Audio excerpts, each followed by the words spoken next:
हम क्या चेक करेंगे? तीसरी चीज हम चेक करेंगे, क्रुएलिटी भी थी, बिल्कुल क्रुएलिटी का सबूत मिलेगा। फिर देखेंगे क्या डोरी की कोई मांग की गई थी शादी से पहले या शादी के बाद, हम उसको भी देखेंगे। अब वो डोरी की जो मांग थी वो पूरी हुई थी कि नहीं हुई थी, ये भी हम देखेंगे। इन सारी चीजों को देख के यहां पर मैं दो तीन चीजें और बताना चाहता हूं कानून की जो बात है। डोमेस्टिक वायलेंस के केस में हम लड़के वाले और लड़के वाले से जुड़े हुए सभी संबंधी, उसके रिश्तेदार, उसकी माता, उसकी पिताजी, उसकी बहन, उन सबको भी हम इंक्लूड करते हैं उस दायरे में इन्वेस्टिगेशन जब करते हैं।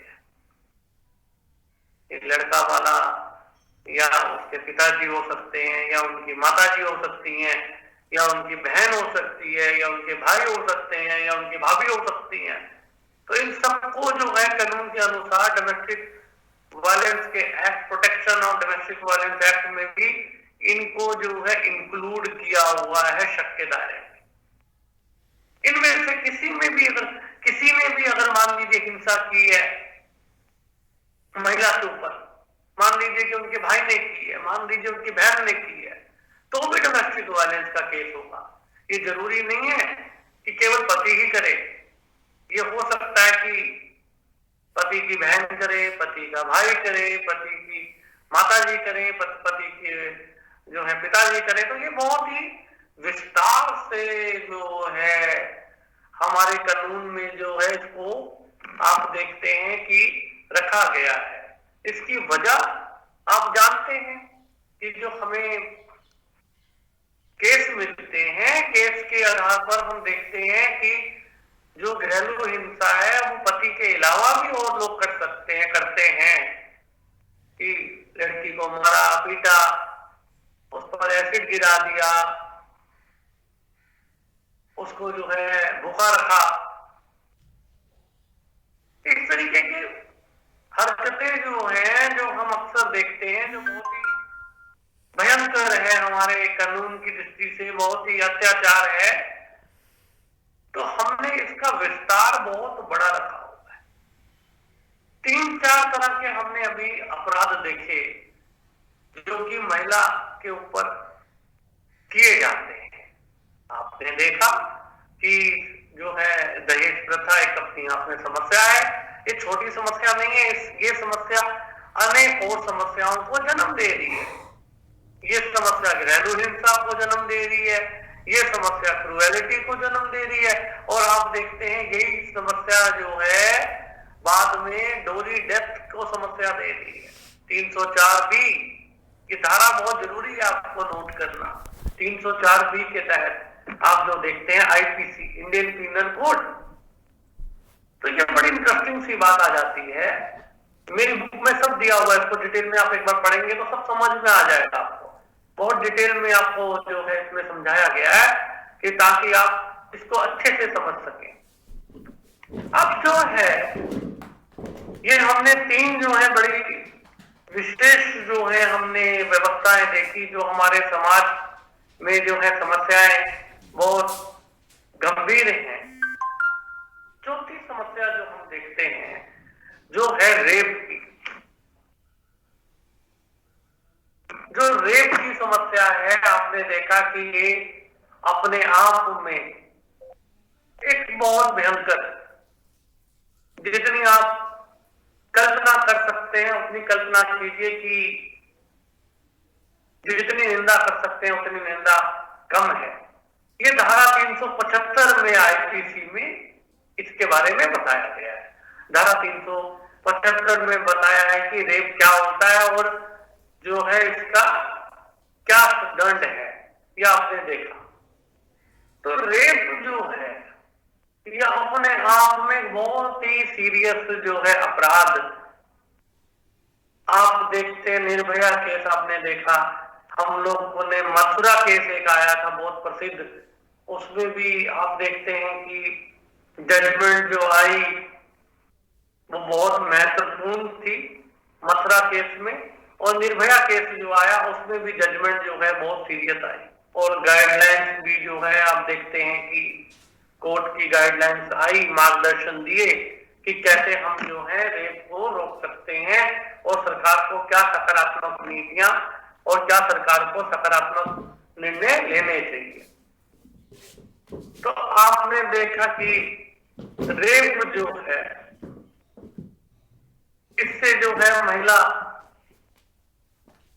के ऊपर जितना नकारात्मक प्रभाव हो सकता है, जितना उसके मेंटल हरासमेंट हो सकता है, जितना उसका हम कह सकते हैं कि हनन हो सकता है राइट्स का, वो होता है।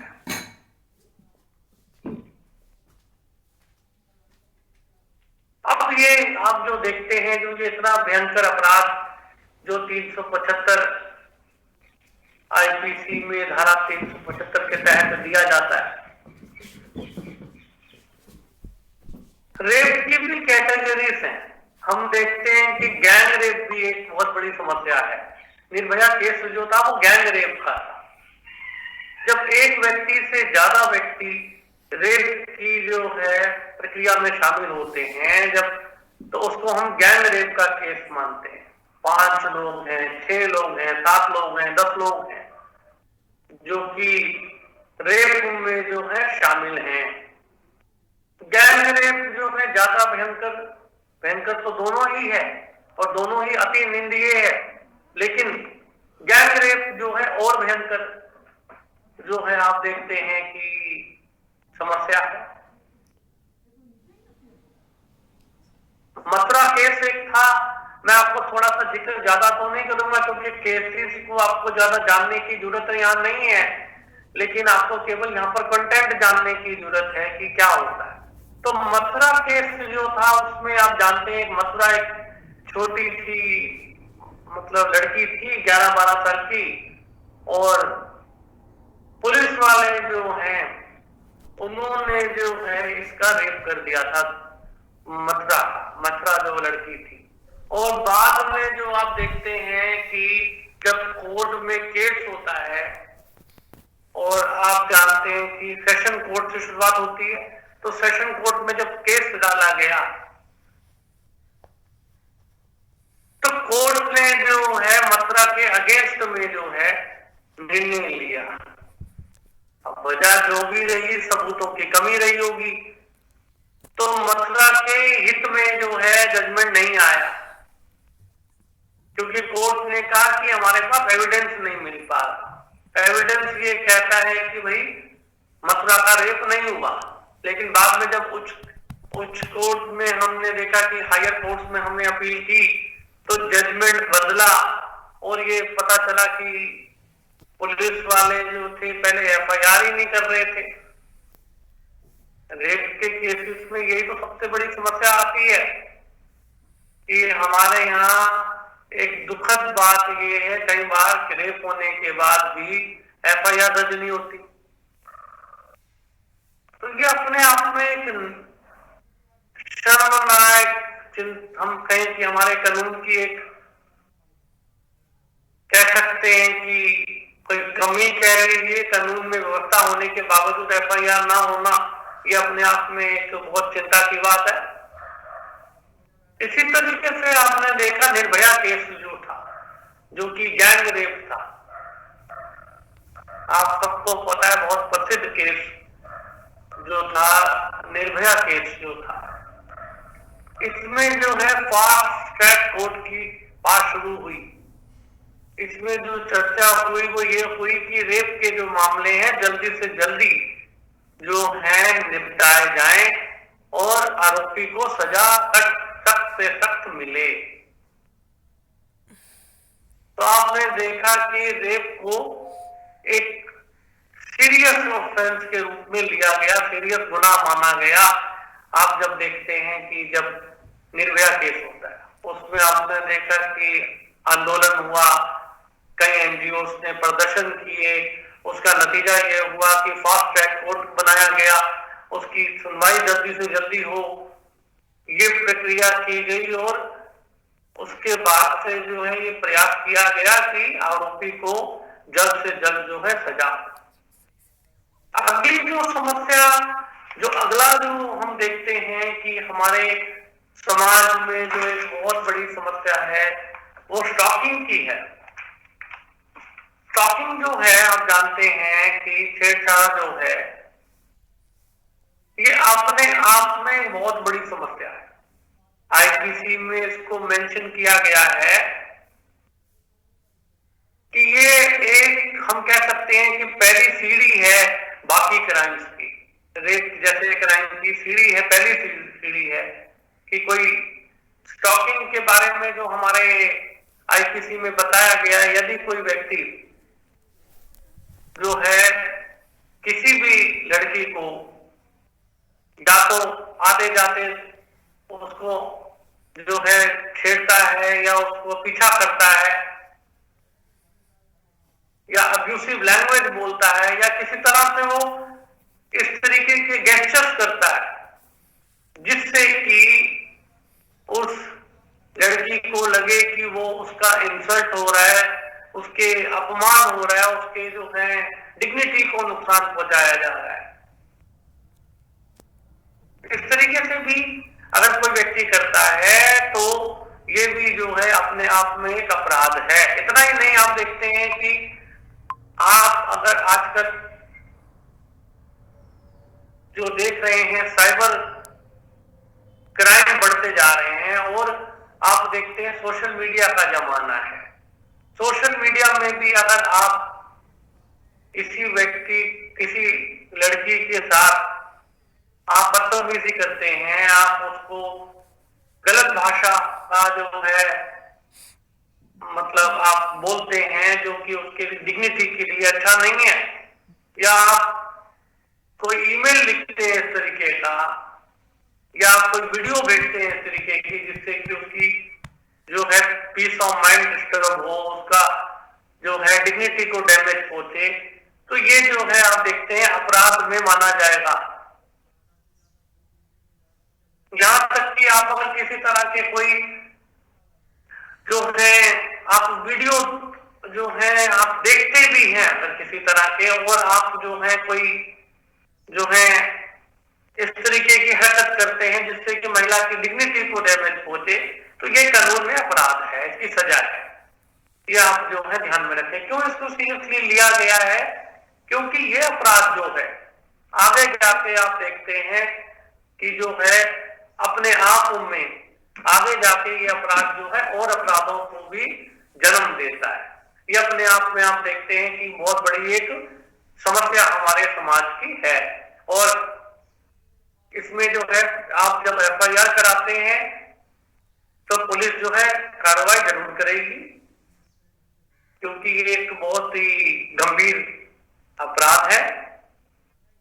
तो इसलिए जो है महिलाओं का ध्यान रखते हुए, उनके अधिकारों की रक्षा और सम्मान का ध्यान रखते हुए हमारे कानून में विशेष आईपीसी में व्यवस्था की गई है कि अगर इस तरीके के कोई अपराध होते हैं तो उसकी सजा जो है वो उस व्यक्ति को मिले, ताकि हमारे समाज में इस तरीके के जो अपराध हैं रोके जा सके।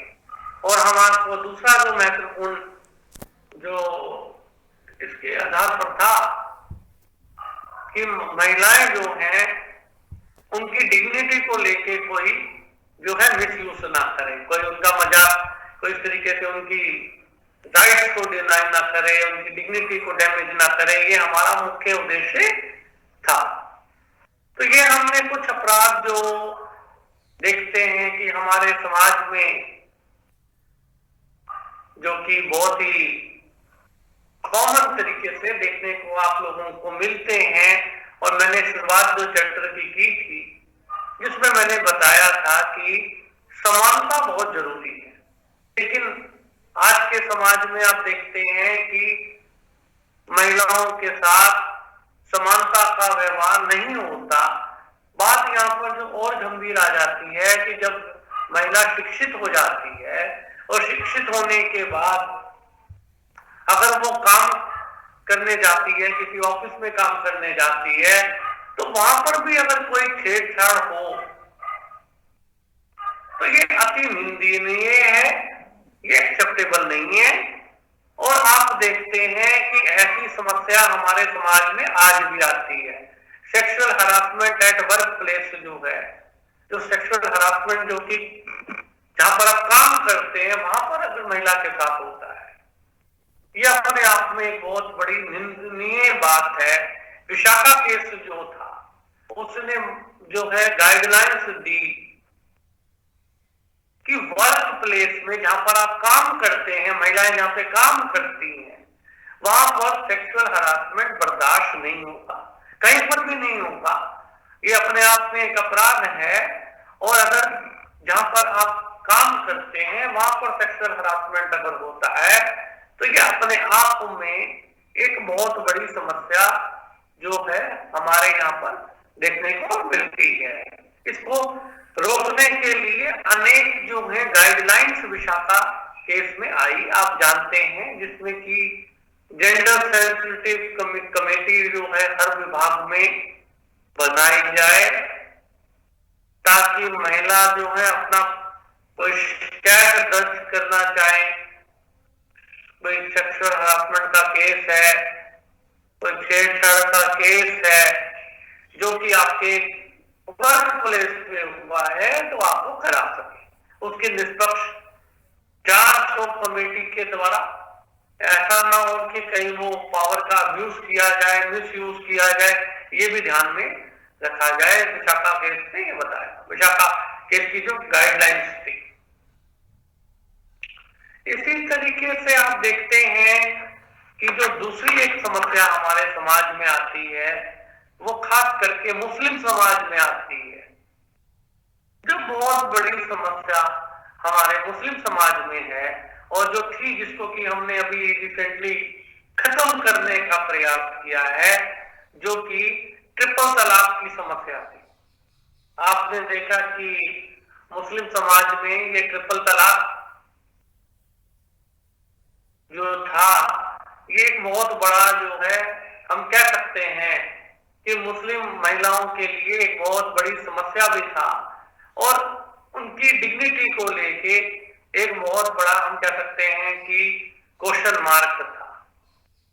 हर महिला की अपनी इज्जत है, चाहे वो हिंदू महिला हो, चाहे वो मुस्लिम महिला हो, अगर वो किसी समाज में रह रही है उसको डिग्निटी से रहने का बिल्कुल हक है।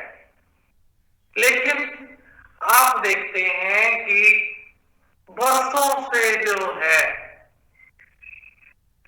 मुस्लिम महिलाओं की डिग्निटी पर एक क्वेश्चन लगा हुआ था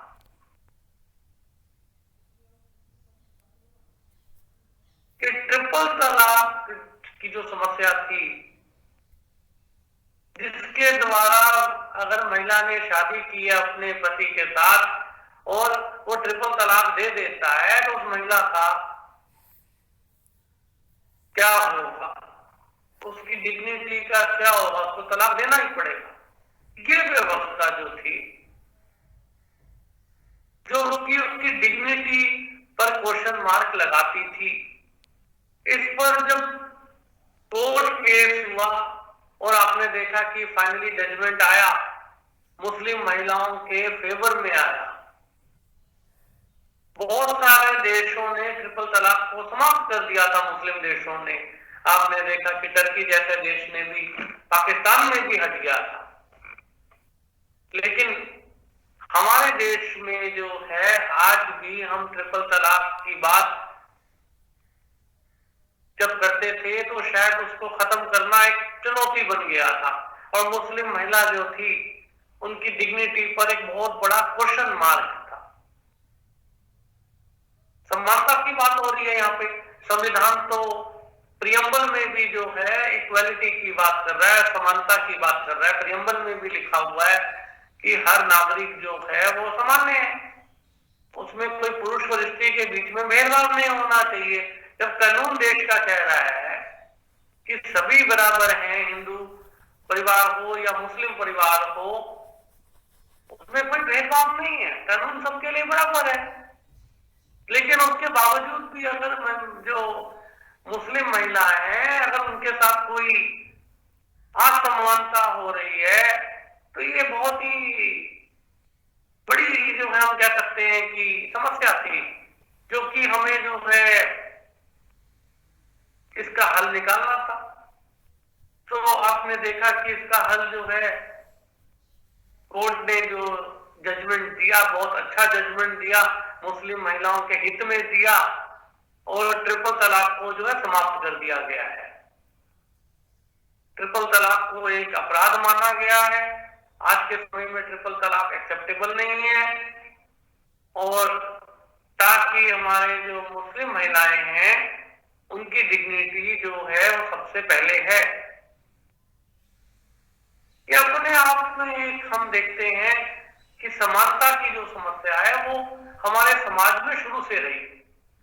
स्त्री पुरुष के बीच में जो भेदभाव चलता आ रहा था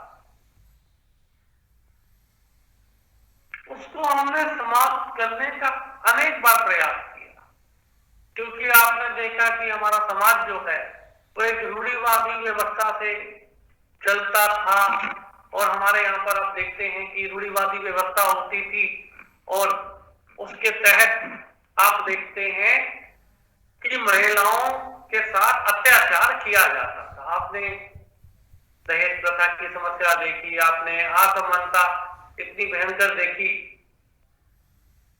जिसकी वजह से जो महिलाएं हैं, चाहे वो हिंदू हो चाहे वो मुस्लिम हो, वो अपने अधिकारों से वंचित रहती थी।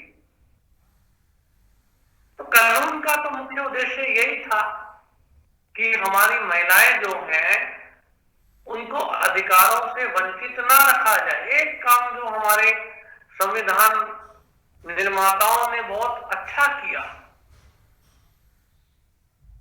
जिस पर मैं उनको शायद कह सकते हैं कि उनकी तारीफ बहुत जो है जरूरी है, कि हमारे देश में जब से हम आजाद हुए पहले दिन से हमें सभी व्यक्तियों को वोट देने का अधिकार जो है और राजनीतिक अधिकार जो है वो समानता के आधार पर दिए गए, चाहे वो महिला हो चाहे वो पुरुष हो। जबकि ग्रेट ब्रिटेन जो है, ग्रेट ब्रिटेन में आप देखते हैं कि महिलाओं को वोट देने का अधिकार जो है उसमें लगभग 700 से 800 साल का संघर्ष लगा, जिसको हम मदर ऑफ डेमोक्रेसी कहते हैं। ब्रिटेन को हम मदर ऑफ डेमोक्रेसी कहते हैं, और वहां पर भी 700-800 साल का संघर्ष हुआ, उसके बाद महिलाओं को वोट देने का अधिकार मिला। जबकि हमारे देश में ऐसा नहीं हुआ। हमारे देश में पहले दिन से महिलाओं के साथ कोई भेदभाव नहीं हुआ। यहां तक कि पंचायतों में तो महिलाओं के लिए 1/3 सीटें जो है पंचायतों में, लोकल बॉडीज में, म्युनिसिपैलिटीज में महिलाओं के लिए 1/3 सीटें रिजर्व कर दी गई। ये बहुत अच्छा हुआ कि हमारे भारतीय संविधान में और भारतीय समाज में हमने महिलाओं के साथ भेदभाव नहीं किया, जबकि बाकी देशों में बहुत बड़ा संघर्ष हुआ, उसके बाद महिलाओं को जो है राजनीतिक अधिकार मिले।